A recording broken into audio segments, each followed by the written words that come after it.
Myself strongly agreeing with Councillor Filipano. Thank you very much for the opportunity. I'll just make some introductory comments and we'll go directly to perhaps the key slides and questions. We continue to deliver on our strategic direction, and I guess highlights are around the PT patronage growth, and we discussed that in our workshop. We continue to deliver on our major projects on time and on budget. Managing our infrastructure as our business as usual is a very big business. We've had a lot of implications from the adverse weather, and the organisation and the contractors that we work with have responded very well in this regard. We continue to build our cycling network, 17 kilometres per annum, but not as quickly as we would like. And we continue to build a greater emphasis on customer engagement, deeper use of social media and phone apps, and trying to move to a more authentic consultation with our communities. I guess two issues that are of significant concern to us. The first one, we are with Council awaiting an outcome on the Housing Infrastructure Fund project, and we have been working very well in participation with Council and other parties. My main comment really relates to ATAP. We have an agreed plan, there is alignment, but the challenge is now to accelerate the transformational aspects of that plan. As the population grows and as our congestion issues, I guess, are subject to a multiplier effect. The transformational projects around mass transit, particularly as it relates through the isthmus into the airport, the real need for Amity to be accelerated, the need for the Northwestern busway to be accelerated so we can actually complete on the rapid transit network.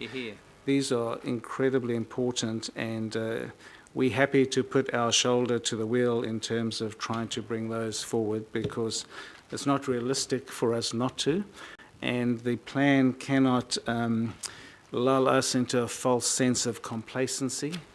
We still have to have massive urgency around this, and I know that we are supported by Council and in turn support Council, but none of that has yet been able to solve the problem, which, as I say, is having a multiplier effect adverse on congestion. We welcome three new board members, Sir Michael Cullen, Mary Jane Daly and Kylie Clegg, and we appreciate the involvement and participation we had in that process, a merit-based process that worked very well, so we appreciate the support for that. We're in the process of refreshing our strategy over the next 3 and 10-year cycles, and the context for this is very much the Council's expectations, which we're very clear about, and also the government's natural interest in Auckland. We continue to push for value for money, and sometimes this is not well understood. So, for example, the board and management's desire to effect no additional costs to HOP users as we move to simpler fares. There has been a significant cost which Richard or David will talk to that has been absorbed by Auckland Transport in presenting that. We thought it really important to maintain the credibility in the public transport service we're trying to offer to ensure that that didn't happen, and 99% of HOP users either had the same cost or cost reduction when we introduced simpler fares. And finally, we appreciate Council's ongoing support in our activities, because we're involved in an area, as you know, where the context is increasingly complex, increasingly ambiguous, and we don't see any line of sight to the population growth altering, and therefore the congestion effects continuing. So we'd like to just ask David and Richard to introduce a few key slides, and then we're very happy to take any questions that might be on the mind of councillors. Thank you. Welcome, David. Thank you, Mr. Chairman. The last meeting, is it? Second to last quarterly report. Unless you know something that I don't, hopefully not. We don't know it. I don't know it. I'll be here till the end of the year, so I just... Thank you. Just note the body language. Third to last. How's that for being said? Mr Chairman, thank you for the welcome. That's one of those strategic. We're doing a Donald Trump. You know about. Mayor Phil, councillors, good to be here. I'm taking the quarterly report as read, and we're happy to take questions on that afterwards.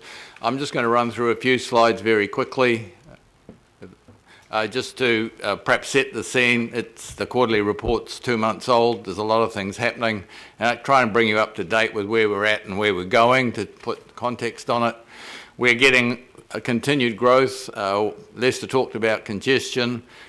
We reported to the board last month the average first vehicle registrations in Auckland are averaging over 10,000 per month, and they are, by the time you net off things that go to the crusher, etc., it's still a significant figure.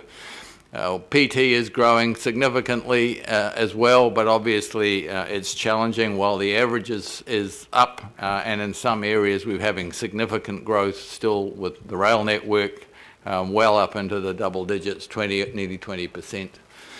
Cycling's also growing, and the overall cycle journeys are up 7%, but the real big growth is cycling into the city, which is up 60-odd%. And that's a big plus and probably reflects some of the investment that's been made.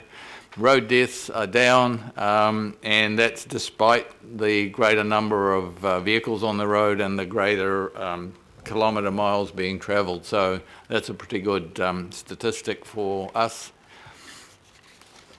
Our capital program, which everybody is always interested in, continues to be significant. Albany is on budget and ahead of schedule. Otahu bus interchange has been constructed. It's been up for architectural awards.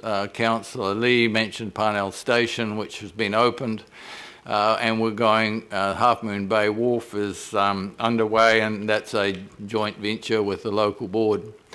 Going forward, the HIP program, we're waiting to find out exactly where we're at. The rail capacity and the EMUs is a big one.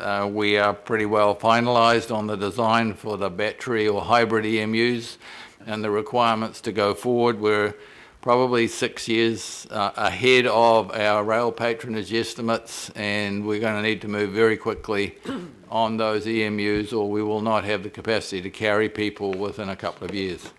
So that is a major. Airport access is part of a joint group with NZTA and the airport to have a short, medium and long-term solutions for that, so that we can actually address that issue. And it's not just the airport, I might add, it's the whole airport sector and movement through State Highway 20 to the southeast and the northwest. Our local board programs have increased this year. I think we're getting the partnership working better. We've got more work going with the local boards in terms of projects, some really good programs running, trying to optimise the use of third-party funds, our own contracting capabilities and local board interests. There's a lot of work that's been delivered, and there's even more projects underway. I would say they're very resource hungry in terms of consultations and options analysis and design and so on, but I think it's an important part of the program. Our interface with iwi mana whenua is strong and continues to grow. We've had a lot of recognition in the CRL program in terms of design, our consenting program on amity, and a whole range of regular hui that we have, I think, is improving that relationship and strengthening, and we're really encouraged by that and want it to grow. From a customer point of view, everybody's going digital, but I think there's a few basics that we've got to remember as well. We're encouraged by our independent surveys on satisfaction levels, which are getting up to what we would consider to be satisfactory.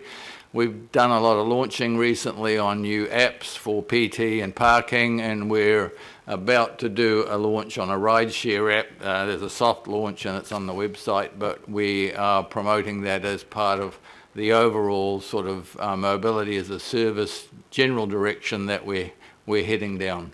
Social media is a big driver for us. It's part of the cost reduction, but it's much more being driven by the immediacy of information that is required both by the travelling public but the public at large. So we're using virtually every form of social media It's being monitored on a continuous basis. And not only are we using it to sense what the issues are across the network and the requirements, we're using it to get information out. And we just put one example up there in terms of the Facebook page and the issues that a number of you are aware of in New Lynn with the storm event and the culvert coming out. We spent $50 on the Facebook page to do a promotion, and we had in excess of 40,000 hits and information flows from that. We can't do that sort of cost-effective comms any other way, but it does require sort of the instantaneous management and monitoring of that. I might add, just in terms of those with a risk issue, it also means the risk for mistakes is quite high, because the response time always has to be very, very quick. So someone can inadvertently tweet or Twitter or whatever something wrong and have to do the correction. So we're just conscious of that. We don't want to actually kill the rapid response by someone having to get 64 sign-offs before doing something. Value for Money is an ongoing program as part of our DNA, and we're just giving you a few examples there in terms of what we're trying to do. Our revenue generation's up 26 million, so that reduces the request for rates, obviously. We're changing some of our costs, the PTOM contracts, the changing in the network is increasing services and reducing the actual dollar costs. And by changing some of our operating methods and, for example, using LED lights, we get an energy saving and a reduction in operating costs. This offsets, obviously, the huge growth that we're getting in terms of the network and the patronage and the maintenance. That doesn't mean there's cash in the bank, it just reduces the rate at which our operating costs are going up. Our sustainability framework has been recognised. We've actually had 2 awards of the CRL program on sustainability. It's being embedded across all of our design and all of our processes. It's part of the contracts that we run. It utilises both local employment and a whole series of areas, and I think that's been quite well received. And it's, for example, part of the contract for the new building as well to get our operating costs down. A health and safety program, both internally, that is on our staff, with our contractors and with their subcontractors, is improving. We've got trending down on all of our indicators, and we are, in fact, starting to get some proactive health and safety program measures coming in the KPIs rather than just lagging indicators, which is so often the case. Lester's talked about the new board. Probably one of the big issues that we have on our plate at the moment is transitioning the CRL program into CRL Limited. That is an enormous piece of work that is being done at basically a request of the Crown as the other shareholder. Future, moving forward, obviously we are moving to get ready for the LTP and the RLTP because, as you know, we've both got to comply with those statutory requirements, get NZTA to approve the other part of the budgets. We are rejigging our integrated transport program evaluator to tie in with all of the ATAP work so we can actually do a single integrated program that meets NZTA requirements, ATAP guidelines, the HIF proposals, so we can actually put all of that together and actually try and get a response surface of what happens if the money is X or Y. Patronage growth is continuing to be a major driver. We were pleased that the HOP card has gone over 90% utilisation in terms of the travelling public. That's well up into the world's best practice and certainly ahead of world best in terms of the rate at which it's been done. That's about it. Just 2 points, if I may, Chair, to just emphasise that David has made. The first is the EMUs. We are close to completing a business case with options. The simple reality is we need to be moving forward to getting some sort of agreement about those and the funding so that there's the timeline for manufacturing. We need to be able to keep growing our capacity on rail and in particular our 6-car capacity. So that's important. The second point is about the CRL transition. We have concerns that we've expressed previously and continue to express around the structure, which we fully understand, about risk and those who putting the funding in wishing to have control at that level, and we're very comfortable with that. But the clear thing about something like the CRL, it's easier to make it happen than it is to make it work. And we're very concerned about the commissioning end rather than the construction end.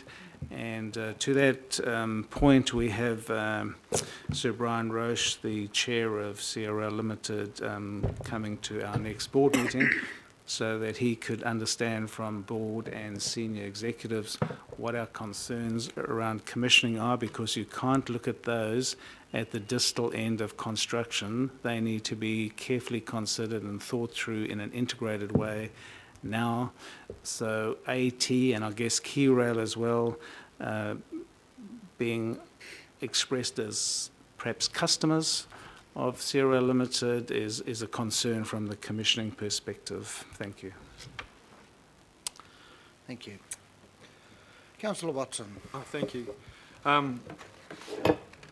I'd just like to just make a brief comment then and one question. I'd just like to compliment AT and the work it's doing in its people deliverables, often something that's not maybe concentrated on in discussion, but with respect of the early careers graduate, diversity and inclusion, and the focus on customer, greater focus on customer relations. So I think that's, that's really innovative and will hopefully reap some good rewards in the future. And conversely, I know David didn't mention it, but the successful conviction, and in particular the manner in which that was pursued, and certainly for the community that I represent, the exposition of the individuals concerned and the opening up of a largely a legacy issue was much appreciated. So I thank you for that. My one question just goes to the monitoring of the arterial routes, and I know it concentrates on the freight routes and then a number of other main ones. I'm just curious to know, with respect of other arterial routes, like say the Hibiscus Coast Highway, which is a very heavily used one, what's the sort of monitoring regime that goes on to that in terms of performance and resilience and the rest of it? The report reflects what's in the SOI and what we're required to report on. The change in technology means that we can virtually monitor any road at any time, anyway, because we have access to Google data, TomTom data, Vodafone and Spark data. So by pulling all of those data pieces together over time, we can actually pick a route and get a time frame. In fact, we're starting to get to the stage where you actually pick the type of vehicle and have some knowledge of what's travelling down it. And I think part of our development of infrastructure, CCTV, camera monitoring and so on, will allow us to do that, and the intent as part of our digital technology program is to give us a live model of the city all the time. And some of the historic statistics of putting a rubber band across the road and counting cars will actually go away, and you won't pick a road in the time of day. I guess what underlies your question is, are we conscious of the areas right across the greater Auckland region that are subject to congestion? When and how seriously? Yes. And we are starting to present these reports to our board, which are total network reports where you can see where all the congestion is. Good. So whilst we report on a small number, in terms of the management of the network and the planning, it's moving towards a real-time, authentic view of what's actually going on. If I could just add, Mr. Chairman, through you, the Modelling Centre, which is a joint venture with Council, NZTA, ourselves and State Services Commission are involved, is actually taking the real-time data, and we're upgrading all of the transport models now, which is part of what's feeding through into the upgrade for ATAP and the future design requirements for capital spend. Right, so councillors, just remember we're now half an hour behind, but we don't have a big line-up, which is good. We have Mayor Goff, Councillor Wayne Walker, Member Hanari and Councillor Darby. Thank you, Mr. Chairman. Look, first of all, congratulations on lifting the level of public transport patronage. I think that's really moving in the right direction, aided, of course, by the disaster on the roads of congestion. But particularly congratulations on the overall level of satisfaction in public transport. You know, when you're getting figures 90% plus for rail, you know that you're doing things pretty well, and that I think that's outstanding. Congratulations on your comments on bringing ATAP forward. You might notice they coincided with my comments in response to the budget this morning in the paper. My questions are three. First of all, ride sharing, which you've mentioned, the 1.1 average patronage of cars on our main arterials. What success have we had in the past, and what do you anticipate from your new app? Because this is a huge area that could have an impact if we could make it work. Second question is reasonably straightforward. You talk about your $31 million in savings from insourcing procurement lead lighting. What period of time is that over? The third question really is to Lester in relation to you think the construction of CRL is fine, you're worried about the commissioning. Could you please be specific about what aspects of the commissioning are causing you particular worry at the moment? To answer your questions in some sequence, the app is part of a mix. The app itself won't achieve an awful lot. We're encouraging international car share facilities to come here as well, because they've done it before. They've got the platform. There's no point us investing in it. All we're trying to do is act as a catalyst. Remember that this isn't something new. People forget that we've had T2 and T3 lanes for donkey's years. That's actually car sharing by definition. It's not a new thing that came with apps or anything else. So I think it will be part of the whole. I think what will happen is on the first and last leg and mobility as a service, the challenge will become a little bit in terms of communities as to where the park and ride facilities need to increase as big as we thought they would have without the knowledge of where things are heading in the future. There may be more space for what they call kiss and ride with driverless cars or ride share facilities where people are being picked up and dropped off at hubs for transport on Northern Express or rail or whatever. In terms of the savings, Richard can probably break the detail down on those three numbers quicker than me. Yeah, so just before Richard does, just to add to David, I think, you know, we just use rideshare or whatever term it might be, is just code for behaviour change.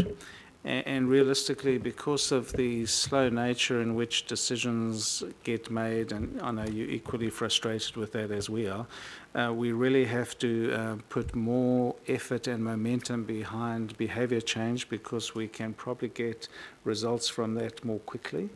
So any of those elements, anything we can do to get more people sharing a car, no matter what the mechanism for that is going to be really important in, I guess, a short and medium term. Just on the savings, the 21 million from insourcing is an initiative that's been underway for about 4 years now, so that's the annual savings of that's, but it's taken about 4 years to get that, and that's basically taking the Opuses and the AECONs of the world out and doing more design work in-house. It's particularly in the infrastructure area.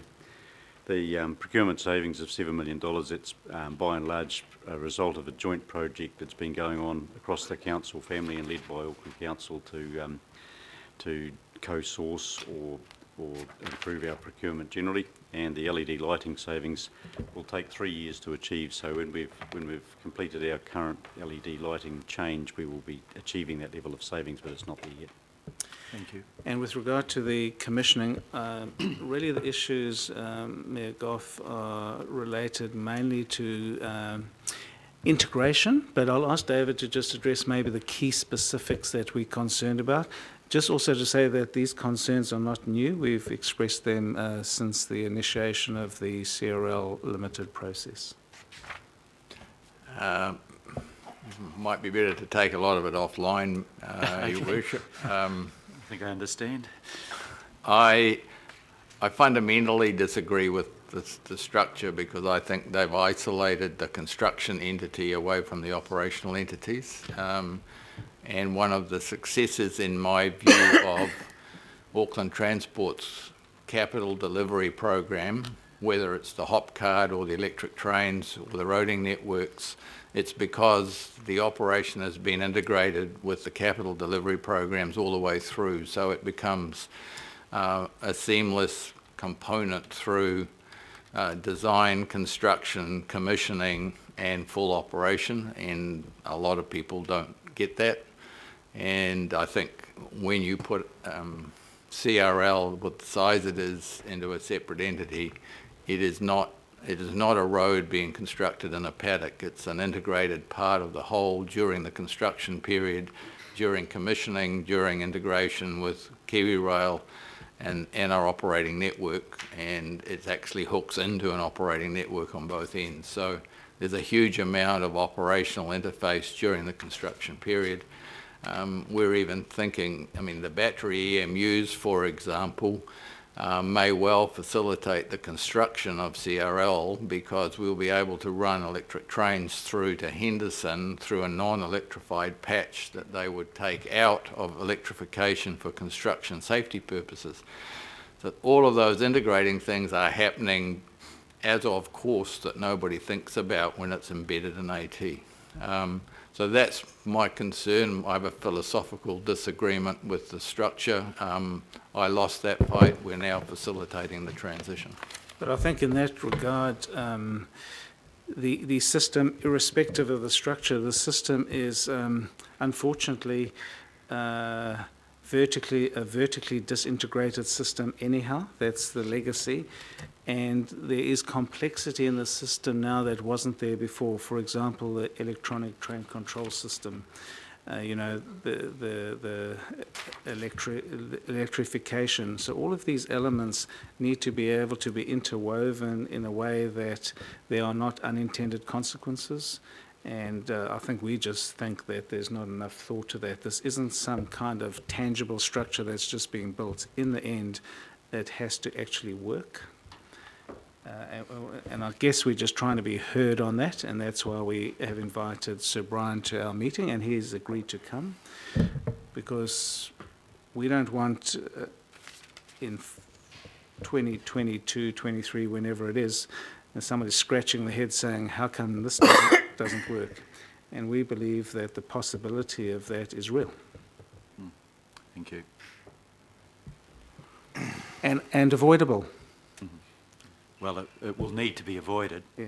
And it needs to be working avoided within the structure of that's been imposed through central government. And it needs to be avoided, like this next X months is the time to avoid it, not the last X months, in our view. Thank you. Thank you. My observation of the T2 lane is most of the cars must have very short passengers.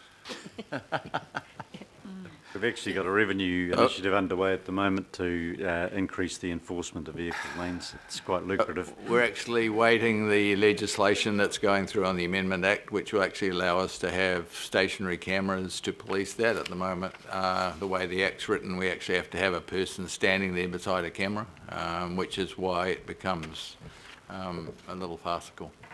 Certainly getting worse and worse. Councillor Wayne Walker. Sure. A few questions. Really the first one's just around the risks that Mayor Goff has been asking about over this transition. Given that that's, a major, is there anything that we can do as council to facilitate bringing some pressure to bear on government or whatever is needed? I think I'm not sure that there is. It's basically, ultimately, it's a shareholder conversation in terms of the structure and therefore its operation.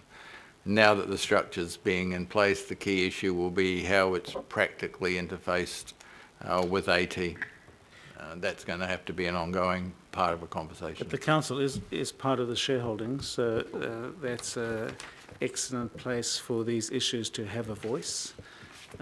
We want to keep it based on evidential concerns, and we'll discuss those with Sir Brian, and we'll keep those in front of yourself, Mayor Goff. But the good thing about the structure is that the council has an equal voice in that structure. Okay, the other questions I've got, and again, in this instance I don't need the answers now, but I'll just put them on the table, and that is information around ferry patronage, because my understanding is that that's gone up significantly, doesn't appear to be broken out. Just picking up around the behavioural change areas, because I certainly agree with you, that's where we need to be applying ourselves. So it'd be great to see some metrics going forward around the smart apps in that area. So we've got that. And also, if it's possible, information on patronage as it goes to kiss and ride, bike and ride, walk and ride, as it goes to the public transport network, and the interaction with, because they also go to obviously behavioural change. The other question I've got that just goes to those convictions, both myself and Councillor Watson attended parts of the hearing, and the observation I made is that there's significant information in the transcripts, which I haven't seen, but obviously I've heard things verbally that would be very useful. If Auckland Transport were able to put the transcript online, I think that would be very constructive. So is that possible? I probably need legal advice on it. Some of the matters haven't closed, so I would be strongly recommending nothing be done for a little while. Okay, I just make the observation that it's public record. There are many other transcripts that are available. It would be very useful, because there was significant information there that wasn't in the judgment that goes to not Auckland Transport, but obviously various operators. Thank you, Mr. Chair. Okay, we'll provide that information for you, and you're correct, ferry patronage is rising. Thank you.